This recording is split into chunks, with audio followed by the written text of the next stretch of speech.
Well, ladies and gentlemen, I really haven't been following this story very closely. I honestly have been wanting to do a little bit more research on it to try to figure out what the hell is going on. But there's a headline that just passed by on that Park Place that I just honestly could not ignore. I could not ignore it, so I read a little bit into it, and it is ridiculous, ladies and gentlemen. What am I talking about? Well, apparently, Anna, aka that Star Wars girl, you guys know who that Star Wars girl is. She's a content creator on YouTube. Apparently, she was supposed to attend an event called C2E2, okay? She was supposed to attend this event. She had a press pass. All that stuff was already solidified, it seems. And then all of a sudden, her press pass, along with other people in the comic industry, their press passes got removed as well. But hers got removed for one reason, it seems like, and one reason only, and that was because of lack of diversity. What? How can you do this? This is outrageous. It's unfair. Yes, yes.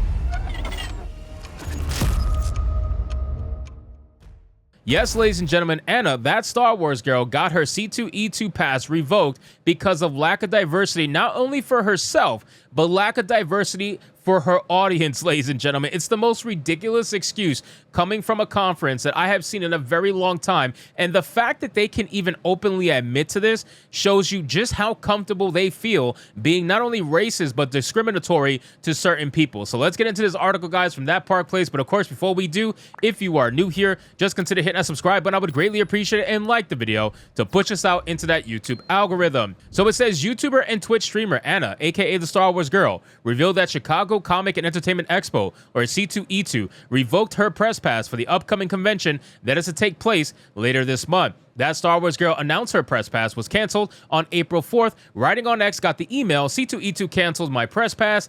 It's on. Now, I remember seeing this happen, and again, I didn't get to report on it because I didn't know enough about it. I wanted to know exactly what's going on. I didn't even know what the hell C2E2 was, so I had to do a little bit of reading. Like, I don't just want to like go into it and not know too much. But then it says, in a response to fellow YouTuber That Umbrella Guy, she confirmed that she had previously been approved for a press pass, but it was subsequently put under review and then eventually canceled. She wrote on X they had previously approved it, then they put it under review. When they found out I was friends with John, Shane, and Ethan Van Sciver, it's total BS. Now, again, ladies and gentlemen, this should not shock anybody in the slightest, right?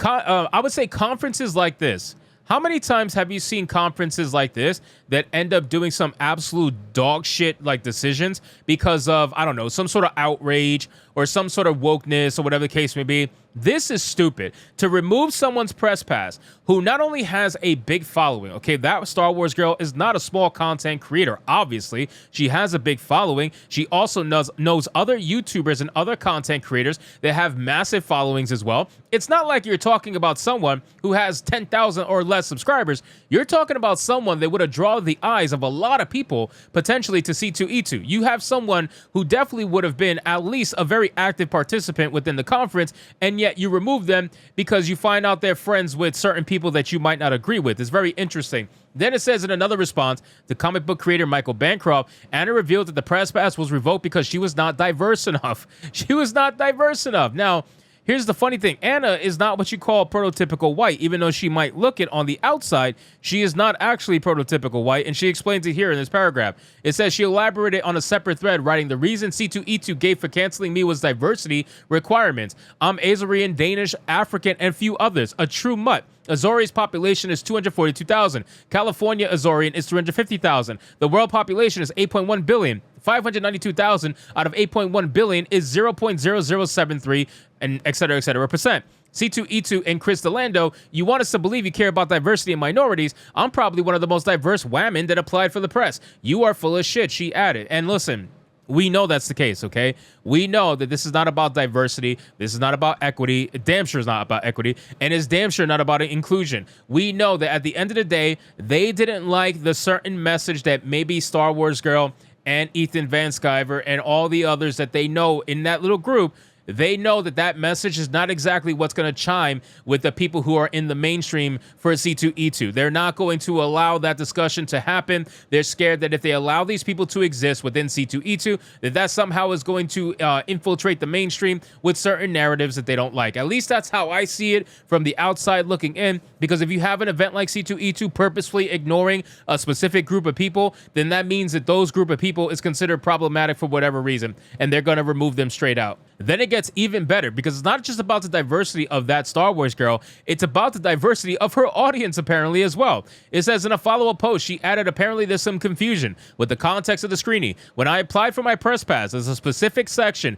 where you have to fill out the physical description of your outlet's audience that does have to do with race. Them saying diverse outlets is not just talking about the type of content I make, but also the type of people that watch me. There's a lot more to it than the screenshot I posted. I'll do a stream later to explain more, but it's fucked. Then she says in a stream with Aussie Overlord reviewed on, Aussie Overlord on YouTube, that Star Wars girl provided more details, saying C2E2 had a section where you fill out your audience, and it says like, what is diverse about your audience? I thought it was weird when I was filling it out. It's the typical analytics thing, like, oh, you know, what's your subscriber count? What's your following? How much traction do you each one of your websites get? And that's easy. You just copy and paste it over from your analytics. But it said like, what's the demographic of your audience? And so to me, that means like, what's the age group, right? So I went in, I looked at my analytics, I put my age group in between 13 and 65. So that's a really big age group. She continued. Then she elaborated. So when I filled out my audience as males and females is 13 to 65, and it flagged it for being incorrect. It said I needed to put the demographics